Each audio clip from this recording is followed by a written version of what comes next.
За сайн бацхан намайг мөнх олтын мөнх ашиг гэдэг. Би Төв аймгаас энэ хөтөлбөрт оролцож байгаа.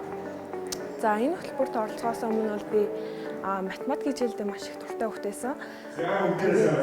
Тэгээд би IT-ийн чиглэлээр юм явна гэж дотроо боддог байж байгаа. Тэгээд энэ хөтөлбөрийг зарлагдсны дараа нэг хоногийн дараа мэдээд тэгээд энэ хөтөлбөрт бүртгүүлсэн байгаа.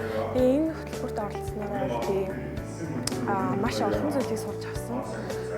IT ямар чухал юм, тэгээд ирээдүйд IT баг 2 дахь мэргэжил болохоор тийм том салбар гэдгийг маш сайн ойлгож авсан. Тэгээд хүрээлт байгаа олон аймгийн охтуудаас ч гэсэн зөндөө их зүйлсийг сурч авсан байгаа. Тэгээд одоо болохоор манай баг болохоор морцын програм гэсэн байгаа.